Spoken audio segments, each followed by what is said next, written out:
Je nettoyais mon garage quand un agent de police a frappé à ma porte. Monsieur, votre femme a eu un accident de voiture mortel il y a 1 heure. C'était impossible. Non, elle est à l'étage, elle dort. L'agent a paru confus. Je l'ai conduite à l'étage dans notre chambre. L'agent a dégainé son arme. Monsieur a-t-il dit, éloignez-vous d'elle. Ce n'est pas... La femme dans mon lit ressemblait exactement à ma femme. Les mêmes cheveux auburn, la même tache de naissance sur l'épaule, la même alliance que j'avais placée à son doigt il y a 9 ans. Mais selon la police, ma vraie femme Sophie Dubois gisait morte à la morgue municipale après que sa Toyota Camry ait été percutée de plein fouet par un semi-remorque sur l'autoroute A6. Je m'appelle Thomas Dubois. J'ai 35 ans et je dirige un petit cabinet de comptabilité dans la banlieue lyonnaise. Rien d'excitant, rien de dangereux. Je fais les impôts des entreprises locales, j'aide les gens à déposer leurs déclarations, et je rentre chez ma femme tous les soirs à 18 h comme une horloge, ou du moins je le pensais. L'agent debout dans l'entrée de ma chambre s'appelait lieutenant Antoine Girard. Un jeune homme probablement à la fin de la vingtaine, avec le genre d'énergie nerveuse qui suggérait que c'était l'appel le plus étrange auquel il ait jamais répondu. Sa main était toujours sur son étui, mais il n'avait pas complètement dégainé son arme. Pas encore. Monsieur Dubois a dit, le lieutenant Girard lentement, ses yeux ne quittant jamais la femme dans mon lit. Quand avez-vous vu votre femme pour la dernière fois ? Ce matin, ai-je dit, ma voix sonnant étrange même à mes propres oreilles. Elle était fatiguée, a dit qu'elle allait faire une sieste. C'était vers 10 h. J'ai été dans le garage depuis à organiser de vieux dossiers. La femme dans le lit a bougé, ouvrant lentement les yeux. Quand elle a vu l'agent de police, elle s'est redressée rapidement, tirant la couverture autour d'elle. « Thomas, qu'est-ce qui se passe ? Pourquoi y a-t-il un policier dans notre chambre ?» Sa voix était parfaite. Le léger raclement qu'elle avait quand elle se réveillait. La façon dont elle prononçait mon nom avec cette petite inflexion à la fin. Tout en elle était Sophie. Le lieutenant Girard a reculé d'un pas. « Madame, quel est votre nom ?»« Sophie Dubois », a-t-elle dit, le regardant comme s'il était fou. « Évidemment, c'est ma maison. Qui êtes-vous chez vous ? Pouvez-vous fournir une pièce d'identité ?» Sophie a tendu la main vers la table de chevet, sortant son portefeuille du tiroir où elle le gardait toujours. Elle a remis son permis de conduire au lieutenant Girard. Il l'a étudié pendant un long moment, puis a sorti sa radio. Standard, ici unité 47. J'ai besoin d'un supérieur au 2847 rue des Charmes immédiatement. Et j'ai besoin que quelqu'un de la morgue envoie les photos de la victime de l'accident sur la 6. Bien reçu. Unité 47, le supérieur est en route. Était à 10 minutes. Sophie me regardait maintenant, une peur authentique dans ses yeux. Thomas, de quoi parle-t-il ? Quel accident ? Je me suis assis sur le bord du lit, mes jambes soudainement incapables de soutenir mon poids. Jess, ils ont dit que tu étais morte dans un accident de voiture il y a 1 heure. C'est impossible. J'ai dormi toute la journée. J'avais cette migraine, tu te souviens ? J'ai pris mes médicaments et je suis allé me coucher. Le lieutenant Girard la regardait toujours comme si elle pouvait se transformer en quelque chose d'autre à tout moment. « Madame, où votre véhicule est-il actuellement garé ?»« Dans le garage, a dit Sophie, au même endroit que d'habitude. »« Monsieur Dubois, son véhicule est-il dans le garage ?» J'ai hoché la tête lentement. « Oui, je l'ai vu quand je nettoyais. Il y est depuis ce matin. » La capitaine est arrivée 15 minutes plus tard, une femme trapue dans la quarantaine nommée capitaine Delphine Leclerc. Elle a amené 3 autres agents avec elle et soudain ma tranquille chambre de banlieue a ressemblé à une scène de crime. Sophie s'était habillée entre-temps, enfilant un jean et un pull, et nous étions descendus dans le salon. La capitaine Leclerc s'est assise en face de nous, son expression soigneusement neutre. « Monsieur et Madame Dubois, j'ai besoin de vous poser des questions très spécifiques et j'ai besoin d'une honnêteté totale de votre part à tous les deux. Bien sûr, ai-je dit. » Sophie a juste hoché la tête, sa main serrant la mienne si fort que ça faisait mal. « Madame Dubois, avez-vous des frères et sœurs, plus précisément un jumeau ?» Sophie a froncé les sourcils. « Non, je suis enfant unique. Mes parents, Robert et Catherine Dubois, ont eu du mal à concevoir. J'étais leur bébé miracle, ou c'est ce qu'ils m'ont toujours dit. » Et vous n'avez jamais été contacté par quelqu'un se déclarant de votre famille. Pas d'appels téléphoniques étranges, pas de lettres mystérieuses. Non, rien de tout cela. Capitaine Leclerc. Qu'est-ce qui se passe ? Qui était dans cet accident ? La capitaine a échangé un regard avec le lieutenant Girard, puis a sorti son téléphone. Elle a fait défiler quelques photos, puis a tourné l'écran vers nous. « Est-ce vous, Madame Dubois ?» La photo montrait le visage d'une femme paisible dans la mort. Pas de blessure visible, juste les yeux clos et les lèvres légèrement entr'ouvertes. Et elle ressemblait exactement à Sophie. Exactement. Le même visage, la même couleur de cheveux, tout pareil. La main de Sophie s'est portée à sa bouche. « Oh mon Dieu, c'est moi, mais ce n'est pas moi. Comment est-ce possible? J'ai fixé la photo sentant que la réalité m'échappait. Cela n'a pas de sens. Les gens n'ont pas juste des doubles exacts qui se promènent. » En fait, a dit la capitaine Leclerc avec prudence.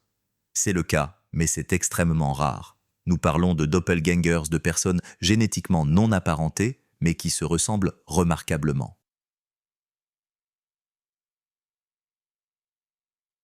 Cependant, elle a marqué une pause, choisissant ses mots avec soin. Le niveau de similitude que nous observons ici suggère quelque chose de tout à fait différent. « Qu'est-ce que vous voulez dire ?» a demandé Sophie. « Je veux dire que nous devons faire des tests ADN sur vous deux. » Si vous regardez ceci et que vous vous trouvez aussi confus et terrifié que moi, à ce moment-là, cliquez sur le bouton « S'abonner », laissez un commentaire ci-dessous pour me dire ce que vous pensez qu'il se passe ici, et appuyez sur le bouton « J'aime », car cette histoire est sur le point de devenir encore plus tordue que vous ne pouvez l'imaginer. Les tests ADN ont pris plus de 3 jours. 3 jours à vivre dans ma maison avec celle qui était ma femme, qui parlait comme ma femme mais qui n'était peut-être pas ma femme. 3 jours à remettre en question chaque souvenir, chaque moment que nous avions partagé. 3 jours à me réveiller au milieu de la nuit et à fixer son visage endormi, me demandant si je regardais une étrangère. Sophie, ou qui qu'elle soit, semblait tout aussi perturbée que moi. Elle se déplaçait dans notre maison comme un fantôme touchant des objets familiers, avec des doigts incertains, la tasse de café qu'elle utilisait toujours, l'endroit sur le canapé où elle aimait lire. Les albums photos remplis d'images de notre vie ensemble. « Je me souviens de tout », a-t-elle dit une nuit assise à notre table de cuisine, les larmes coulant sur son visage. Notre premier rendez-vous dans ce restaurant italien sur les quais de Saône. La façon dont tu m'as demandé en mariage au jardin botanique. Notre mariage à la ferme de tes parents. Je me souviens de ta mère qui pleurait pendant les vœux et de la façon dont ton meilleur ami Marc a fait ce terrible discours sur la fois où tu t'es saoulé à l'université. Je me souviens de tout Thomas. Comment puis-je me souvenir de tout cela si je ne suis pas moi ? Je n'avais pas de réponse, car elle se souvenait de tout. Chaque détail était parfait jusqu'à la couleur des nappes de notre mariage et la chanson qui jouait quand je l'avais demandé en mariage. Le 3e jour, la capitaine Leclerc a appelé et nous a demandé de venir au commissariat. Nous avons roulé en silence, Sophie regardant par la fenêtre, un monde qui soudain n'avait plus de sens. La salle de conférence du commissariat était petite et sans fenêtre, les néons bourdonnant au-dessus de nos têtes. La capitaine Leclerc était là, accompagnée d'une femme en blouse blanche, qui s'est présentée comme le docteur Patricia Bernard du laboratoire de criminalistique de l'État. « Merci d'être venu », a dit le docteur Bernard s'installant sur une chaise en face de nous.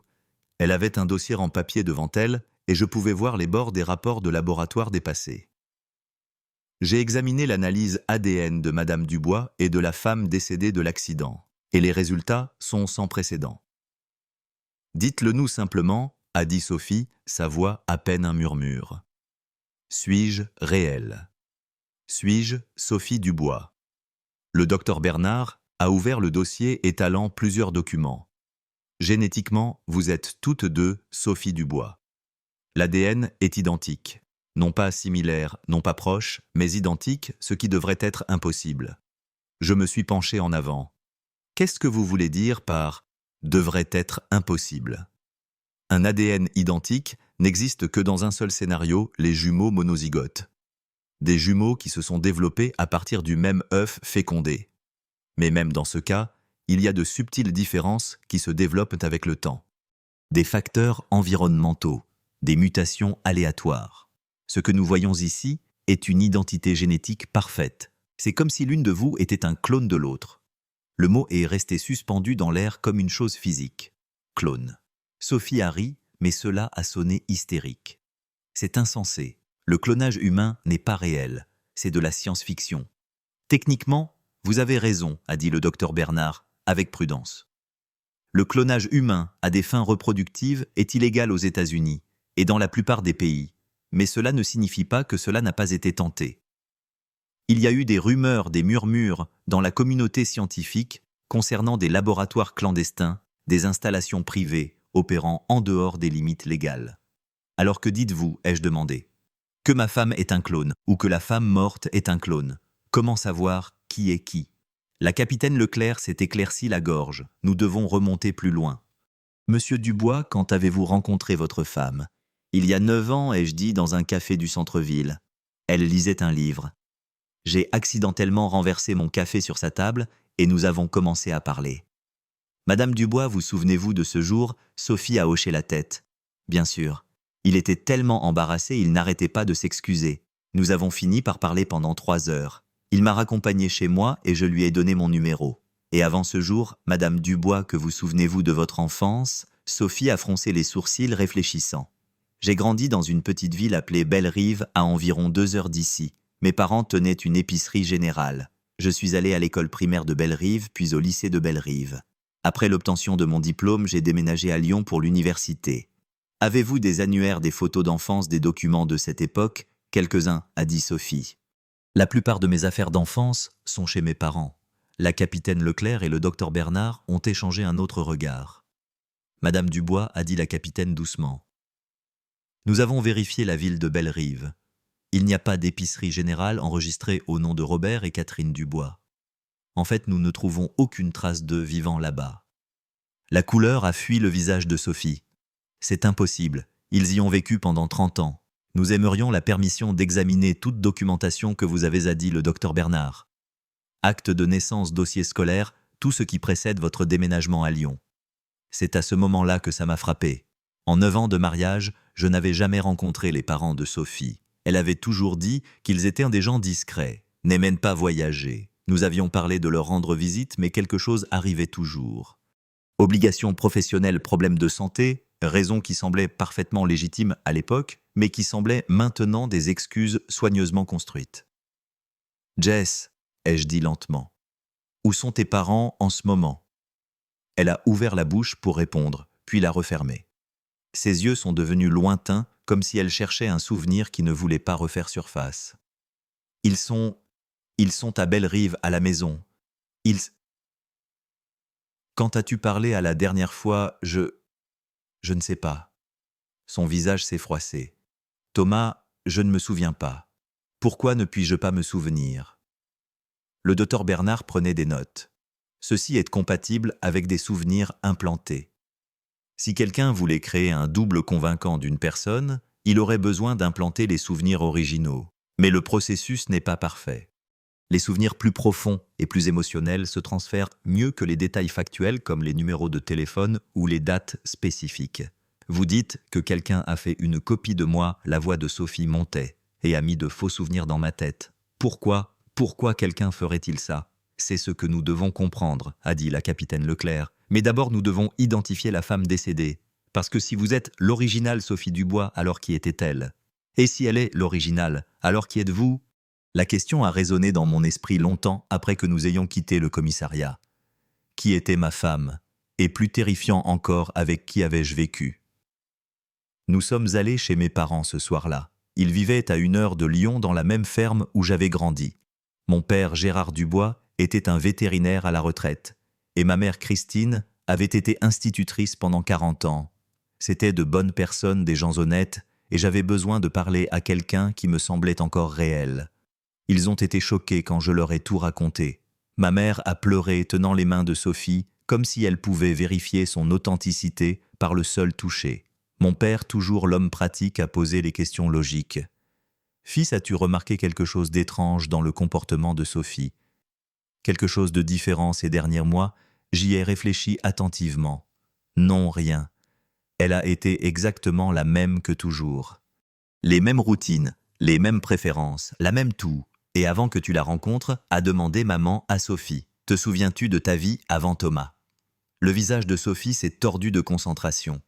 Je me souviens d'impressions, de sentiments, mais quand j'essaie de penser à des événements spécifiques, c'est comme regarder à travers le brouillard. Je me souviens d'avoir été heureuse enfant. Je me souviens de mon père qui m'apprenait à faire du vélo. mais je ne peux pas me représenter clairement son visage. Je ne me souviens pas de la couleur de ma chambre d'enfant, ni du nom de ma meilleure amie à l'école primaire. Et cela ne t'a jamais semblé étrange, a demandé papa gentiment. Je pensais que c'était normal, a murmuré Sophie. Les gens oublient des choses de l'enfance, n'est-ce pas? Je pensais que tout le monde avait des souvenirs vagues de jeunesse. Nous sommes restés chez mes parents cette nuit-là. Je ne pouvais pas dormir allongé dans mon ancienne chambre avec Sophie blottie à mes côtés. Elle pleurait doucement et je la tenais ne sachant pas quoi faire d'autre. « Thomas » a-t-elle murmuré dans l'obscurité. « Et si je n'étais pas réelle? Et si je n'étais qu'une chose créée dans un laboratoire? Et si tout ce que je ressens, tout ce que je pense être n'est que de la programmation? Tu es réelle pour moi, ai-je dit, parce que c'était la seule vérité qu'il me restait. Quoi qu'il soit arrivé, qui que tu sois, tu es la femme dont je suis tombé amoureux. Cela doit compter pour quelque chose. » Mais même en le disant, je n'étais pas sûr d'y croire. La percée est venue 5 jours plus tard. La capitaine Leclerc a appelé avec une nouvelle qui a tout changé. Nous avons identifié la femme décédée, a-t-elle dit. Elle s'appelait Samantha Perrier.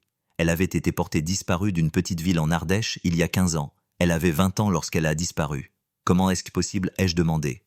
La femme dans cet accident semblait avoir 30, peut-être 35 ans. Exactement.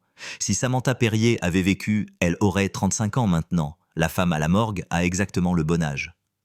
Alors qu'est-ce que cela signifie? Cela signifie que nous pensons que Samantha Perrier était l'original et que nous pensons qu'elle a été maintenue en vie quelque part au cours des 15 dernières années peut-être, dans le but de créer des doubles. Le mot m'a donné des frissons dans le dos. Des doubles au pluriel. Combien ai-je demandé? Nous ne savons pas, mais Monsieur Dubois, nous devons vous poser une question importante. Votre femme a-t-elle déjà eu des rendez-vous médicaux inexpliqués?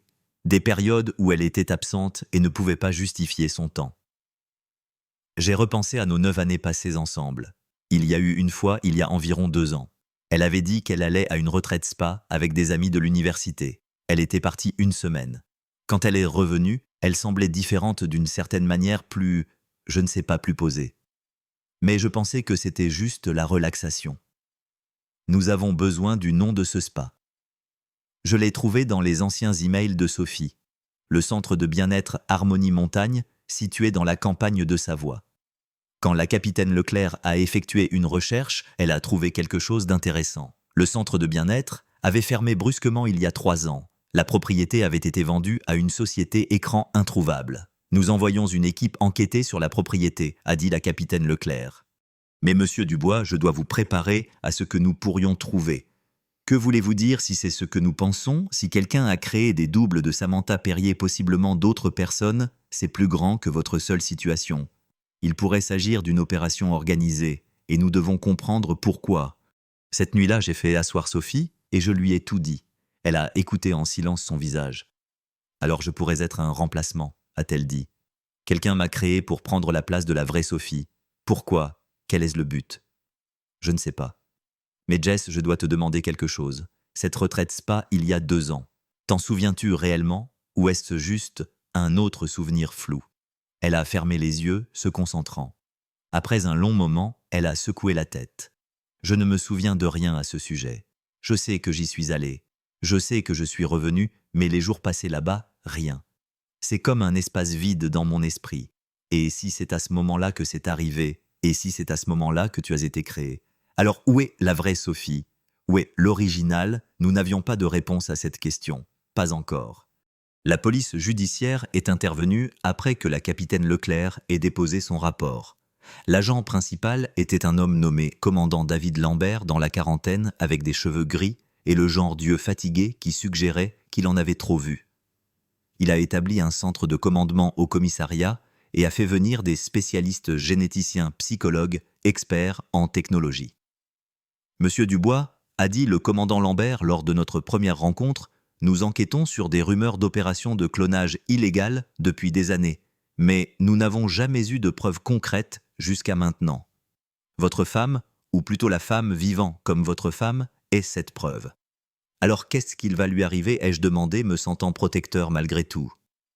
Va-t-elle être emmenée étudier comme un rat de laboratoire? Ce n'est pas notre intention, m'a assuré le commandant Lambert. Mais nous avons besoin de sa coopération.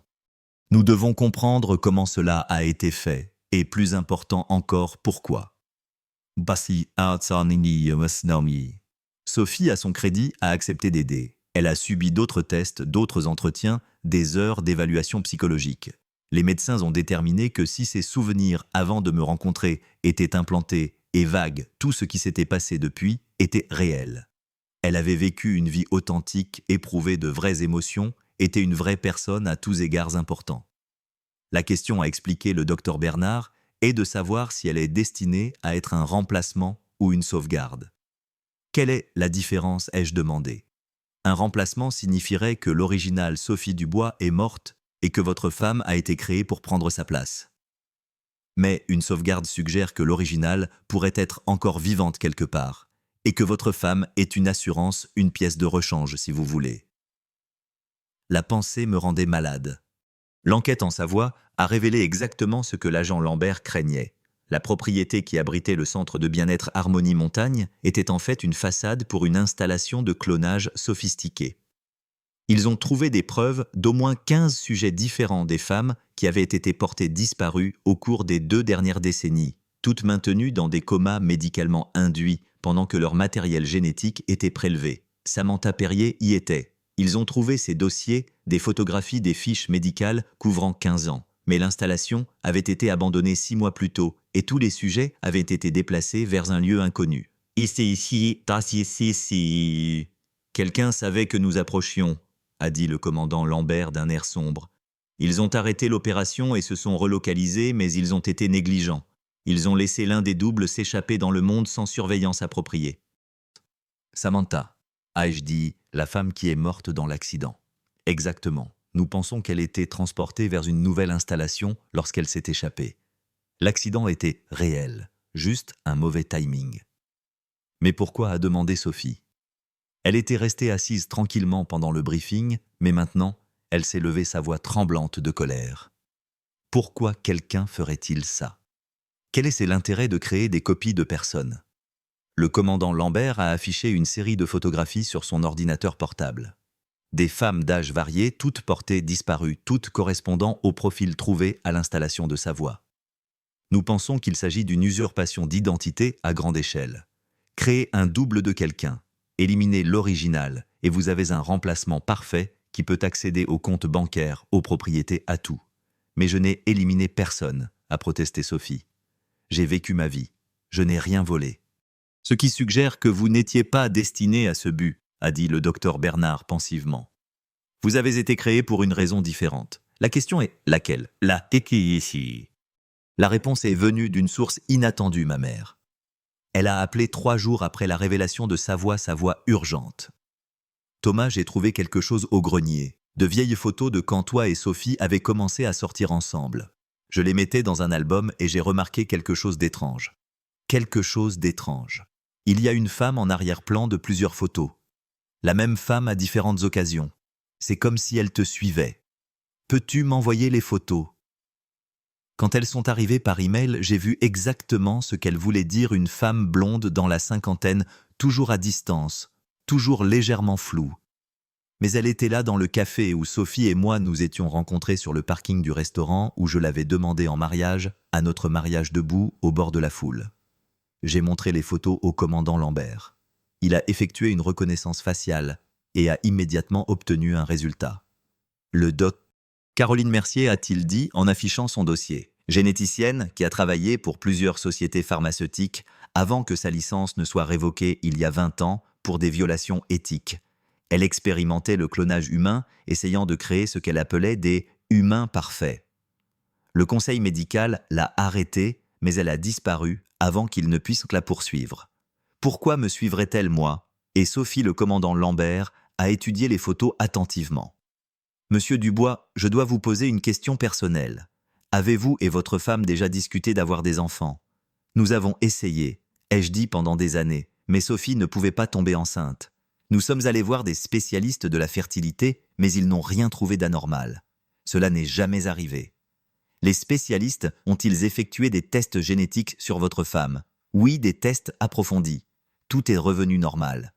Le commandant Lambert s'est penché en arrière dans sa chaise, réfléchissant. Et si c'était le but? Et si votre femme avait été créée spécifiquement parce que l'original ne pouvait pas avoir d'enfant? Et si le docteur Mercier essayait de résoudre un problème de fertilité? Les pièces ont commencé à s'emboîter.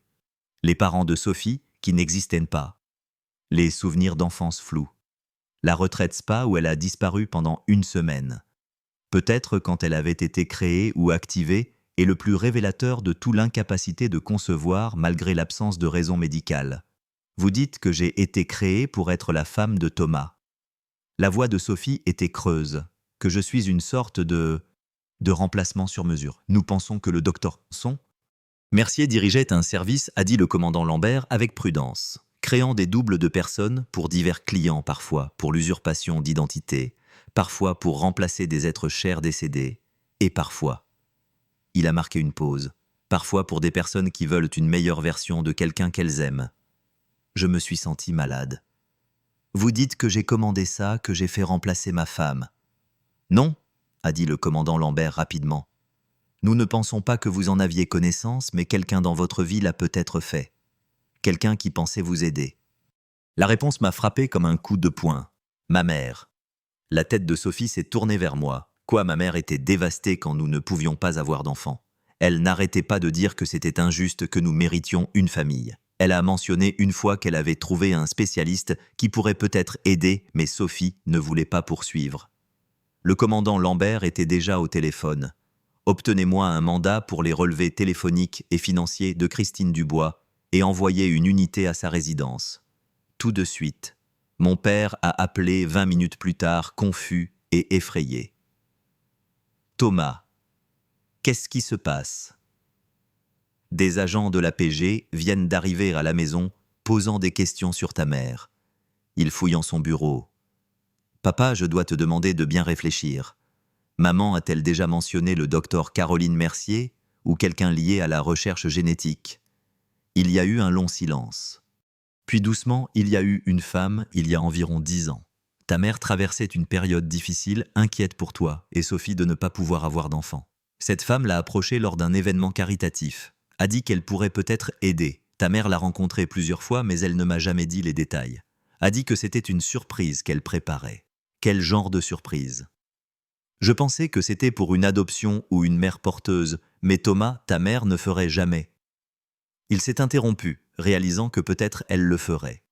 Peut-être avait-elle été suffisamment désespérée pour faire quelque chose de terrible si elle pensait que cela me rendrait heureux. Ils ont trouvé ces dossiers 3 heures plus tard, des emails détaillés entre ma mère et le docteur Mercier, couvrant 9 ans des transferts financiers, totalisant plus de 200 000 € et le plus accablant de tout un contrat pour service rendu, une compagne personnalisée, conçue selon les spécifications du client livré en 2015. Sophie était la compagne. Elle avait été créée spécifiquement pour moi, conçue pour être la femme parfaite, la partenaire parfaite, quelqu'un qui ne partirait jamais, ne décevrait jamais, ne manquerait jamais de me rendre heureux. Et l'originale Sophie Dubois, la vraie femme dont j'étais tombé amoureux dans ce café, était vraisemblablement morte, son identité volée pour créer ce remplacement. Quand ils ont arrêté ma mère, elle ne l'a pas nié. Elle s'est assise dans la salle d'interrogatoire, les larmes coulant sur son visage, et a tout avoué. « Je voulais juste que tu sois heureux », a-t-elle dit quand j'ai finalement accepté de la voir. Toi et Sophie essayiez si fort, et ça me brisait le cœur de vous voir souffrir. Quand le docteur Mercier a dit qu'elle pouvait aider, a dit qu'elle pouvait rendre Sophie parfaite, faire en sorte que vous puissiez enfin avoir la famille que vous vouliez, j'ai pensé que c'était un miracle. Maman, tu as fait tuer quelqu'un. La vraie Sophie est morte. Non, a dit ma mère rapidement. Ce n'est pas ce qui s'est passé. Le docteur Mercier a dit que l'originale Sophie irait simplement dormir, qu'elle serait préservée, gardée en sécurité. Ce n'était pas un meurtre, Thomas. C'était un échange. Où est-elle ? Ai-je exigé. Où est la vraie Sophie ? Le visage de ma mère s'est froissé. Je ne sais pas. Le docteur Mercier ne me l'a jamais dit. Elle a juste dit qu'elle serait en sécurité, qu'on s'occuperait d'elle. La PG a lancé une chasse à l'homme massive pour le docteur Mercier et l'installation relocalisée. Il a fallu 6 semaines, mais ils l'ont finalement trouvé. Un entrepôt reconverti dans une zone rurale du Nevada, abritant 23 femmes dans des comas médicalement induits, y compris l'originale Sophie Dubois. Elle était vivante, physiquement saine, mais après 10 ans de coma, son esprit était parti. Le médecin a dit qu'il y avait une activité cérébrale, mais qu'elle ne se réveillerait jamais. La femme dont j'étais tombé amoureux, la vraie Sophie Dubois, était effectivement morte. Debout dans cette chambre d'hôpital, regardant la femme dans le lit qui partageait un visage avec ma femme, j'ai senti quelque chose se briser en moi. C'était Sophie l'originale, la femme dont la vie avait été volée pour que ma mère puisse jouer à Dieu. Et à la maison m'attendant se trouvait la femme qui avait été créée à partir de son ADN. Le double, qui avait vécu la vie de ma femme, partageait mon lit, portait ses souvenirs et sa personnalité. Qui était la plus réelle? La femme endormie qui ne se réveillerait jamais, ou celle qui avait vécu, ri et aimé pendant les 10 dernières années. Le docteur Mercier a été arrêté en tentant de fuir au Mexique. Elle a été jugée pour 23 chefs d'enlèvement d'expérimentation humaine illégale et une douzaine d'autres accusations. Elle n'a montré aucun remords, insistant sur le fait qu'elle rendait un service précieux, offrant aux gens les êtres chers qu'ils méritaient.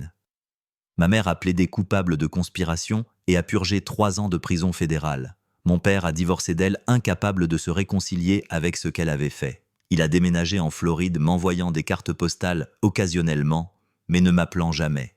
Certaines blessures sont trop profondes pour guérir. Quant à Sophie, ma Sophie, la femme avec qui j'étais marié depuis 9 ans, elle avait un choix à faire.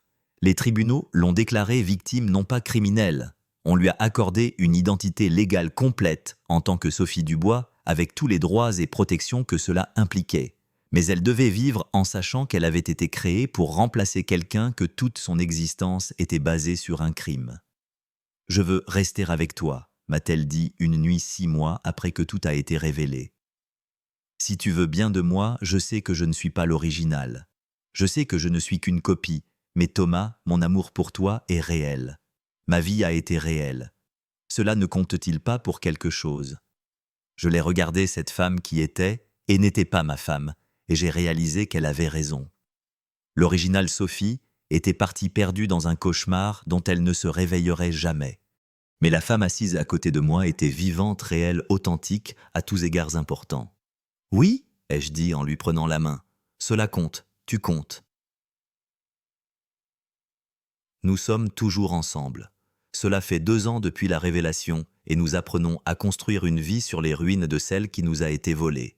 Sophie fait du bénévolat dans un groupe de soutien pour d'autres survivantes de l'opération du docteur Mercier. 17 doubles au total qui essaient de comprendre qui elles sont quand toute leur existence est basée sur l'identité volée de quelqu'un d'autre. L'originale Sophie Dubois reste dans un centre de soins de longue durée. Nous lui rendons parfois visite, bien que ce soit douloureux à chaque fois. Les médecins disent qu'elle pourrait vivre des décennies dans son état actuel. Ma Sophie, le double, lui tient la main et lui parle, lui racontant la vie qu'elle mène, la vie qui aurait dû être la sienne. « Je m'en occupe pour toi », murmure-t-elle. « Je te promets que je m'occupe de la vie que tu aurais dû avoir. » Et peut-être que c'est suffisant. Peut-être que c'est tout ce que n'importe lequel d'entre nous peut faire. Prendre soin des vies qui nous ont été données, quelle que soit la façon dont nous les avons obtenues. Si vous êtes arrivé à la fin de cette histoire, merci de l'avoir écoutée. C'est ma vérité, aussi étrange et impossible que cela puisse paraître. Je m'appelle Thomas Dubois et je suis marié à une femme qui est et n'est pas ma femme. Et d'une certaine manière, nous y arrivons. Si cette histoire vous a touché, partagez-la avec d'autres qui ont besoin de l'entendre. Laissez un commentaire ci-dessous sur ce que vous feriez dans ma situation. Et n'oubliez pas de vous abonner à cette chaîne pour plus d'histoires vraies sur l'extraordinaire caché dans l'ordinaire. Jusqu'à la prochaine fois, rappelez-vous que parfois la question la plus importante n'est pas d'où vous venez, mais qui vous choisissez d'être.